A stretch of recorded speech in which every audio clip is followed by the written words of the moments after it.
Secretary Wang Lianfang's History of Struggle. With the birth of his son, Wang Lianfang felt much more at ease. Shi Guifang, he would never touch her again, and all the energy he had saved was given to You Qing's. Talking about it in detail, Wang Lianfang's history of getting women outside is complicated and long. The first time was when Shi Guifang was pregnant with Yumi. Pregnancy of a wife is indeed a nerve-wracking thing for a man. In the dozens of days after Shi Guifang got married, both of them were quite greedy, and all they could think about was turning off the lights and going to bed. But the problem came immediately. The next month, Guifang didn't have her period. How do you say good times don't last long? Guifang was very proud. She lay flat on the bed, protecting her belly with both hands, treating herself as a special person, and said, "I am sitting on the joy. That's right. I know. I must be sitting on the joy. That's right." Although proud, Shi Guifang did not forget to issue a martial law order to Wang Lianfang. Shi Guifang said, "From today on, we can do it." Wang Lianfang grimaced in the darkness. She thought that after getting married, he would be able to throw off his harms and flatter, but it turned out that was not the case. Getting married was just a matter of his wife being pregnant. Shi Guifang took Wang Lianfang's hand and put it on her belly. Wang Lianfang sighed silently, but his fingers were very active, squirming on Shi Guifang's belly. After a few squirms, all the fingers stood up and couldn't help but go down. Shi Guifang grabbed Wang Lianfang's hand and pinched it hard with a kind of unique wantonness because of having made a great contribution. Wang Lianfang was in a hurry but couldn't find a way out. This kind of anxiety is not easy to tolerate. The more you tolerate it, the more anxious you will become, and you will even think about jumping over the wall.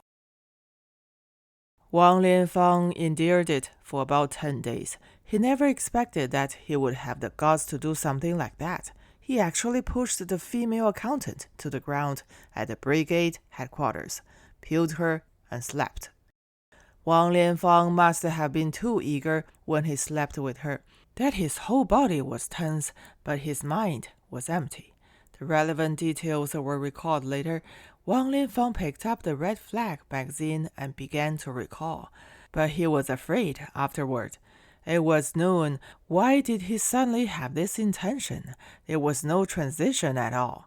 The female accountant is more than 10 years older than him, so she could be called aunt.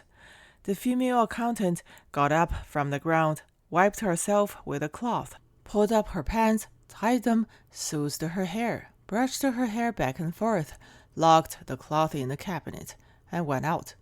Her calmness was so lackluster. Wang Lianfang was afraid of her suicide. He, the youngest party secretary in the commune, would definitely not be if she committed suicide. That night, Wang Lianfang turned around until 11 o'clock in the village. He looked around with his eyes wide open and listened everywhere with his ears pricked up.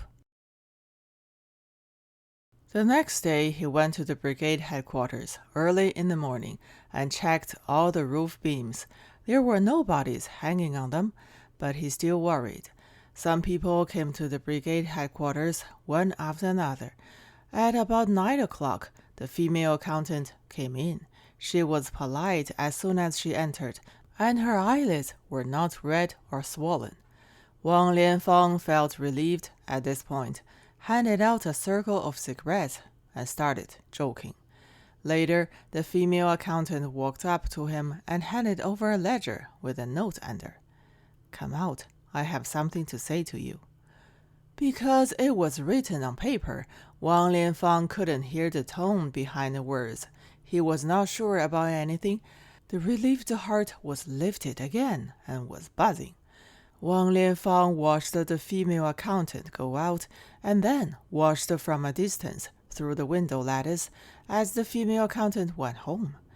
Wang Lianfang was very uneasy.